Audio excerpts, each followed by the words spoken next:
Okay, so today we're going to start tackling the engine proper, and as I said in my last video, I do have a unique job that's just for me.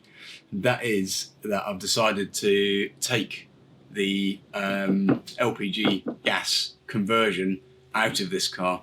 It had it once, and when I got the car it was never working. It's not something I've ever used. The tanks were actually held underneath the car, which is not really something you want when you're laning. And in terms of the future of having it, you know, the tanks have got to go somewhere, so they've either got to go back under the car, which I don't really want, or I'm going to have to put them in the car, which again I don't really want, because then you're losing space to the tank. So the fuel mileage situation isn't something that I'm worried about. I'm more worried about having the car useful for what I need it for. So, as I say, it never functioned. The tanks are missing, but we do have absolutely loads of wiring. Got the ECU for it here, and all this wiring all along the bulkhead there is all just surplus and all just plumbed off.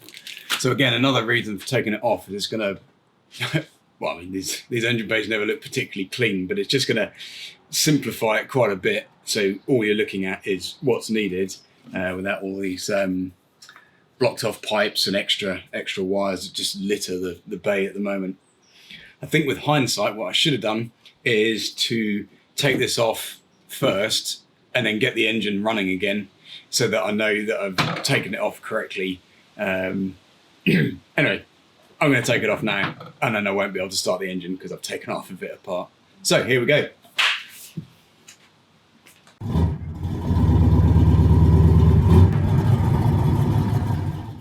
So this ECU here is really the epicenter of where all the wires come and go to. There's this big old thing that always went right across the front to the positive terminal, and again this all leads back somewhere to this ECU. So I think I'm going to start here, just start unclipping and see where it takes me.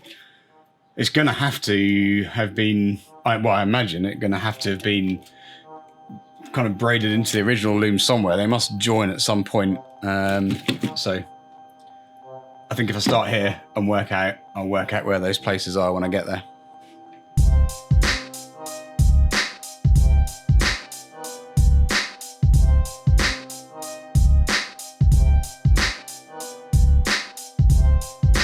Okay, well actually that doesn't seem to have gone too badly. It connected into the injectors, and it also used to connect, this goes into the firewall, and I guess it goes to the ECU.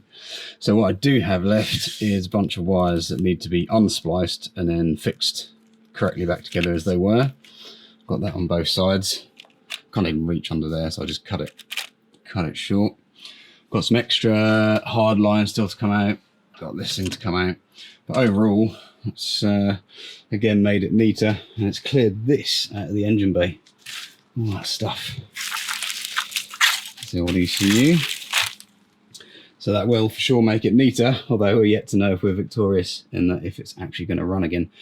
Anyway, the moment I've been waiting for is to now start getting off all the air intake, plenum and everything, and actually get down to these gaskets, take the heads off and start to see what we can see.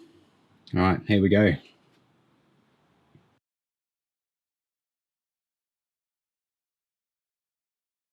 Okay, so there's even more bare in here now.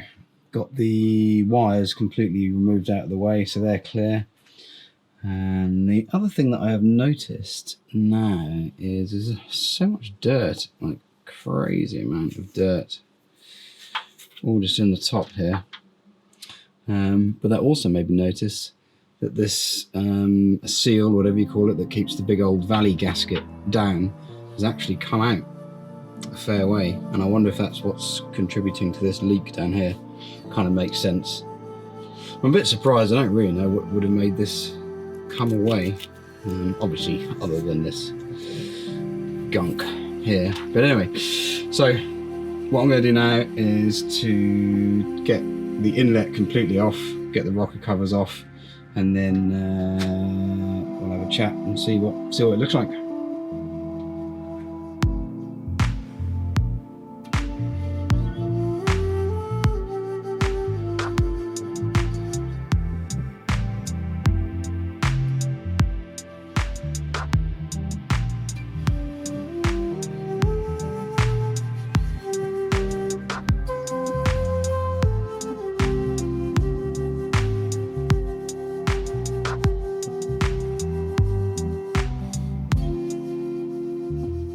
So for sure at this stage I should be keeping a note of which push rods go to which rocker, but I had already decided at this point that basically this engine needs completely refurbishing. I already had a sneak peek down at the camshaft and that's just completely worn away, and with the state of everything else, you know, there's just no way that I was going to be keeping the old push rods, so everything's going to be renewed, so I just didn't bother keeping track of which was which.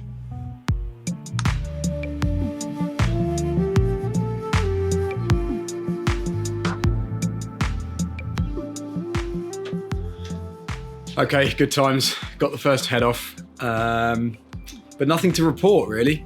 Got the gasket here, and it's in such good condition. It seems to be that somebody must have already been in there once. I can't believe this is the original gasket, and if it is, it's very clear. There's been no leaking or breaching or anything like that. Similarly, on the actual block itself, something to look for with these is to see if the cylinder liner slips and they're all bang up, so that's absolutely fine. The bolts are all evenly down and I could undo them, which is not been the case on the other side, which is why I've only done one. The other side is so tight that I've actually given up trying to get it off in situ. There's definitely something screwy about the left-hand side of the engine. Another thing which I've noticed is the exhaust manifold. The exhaust manifold, the last bolt that goes on the end of that is loose. Like, you can never tighten it up. It's been threaded out. So that will need some attention. So it definitely feels like this other side is it's either going to reveal something or nothing, right? If it reveals nothing, then the block's probably all right. And if it reveals something, then I'll get finally some understanding onto why I'm getting all these overheating issues and all the noises and the steam that I get out the back, you know, all these little clues. So really, because I can't undo it in situ, the only thing for it now is just to pull the whole thing out, and then I can get a better look of it when it's free of the car. So join me next time when we pull this mighty V8 from my Discovery. Thanks for watching. Catch you soon.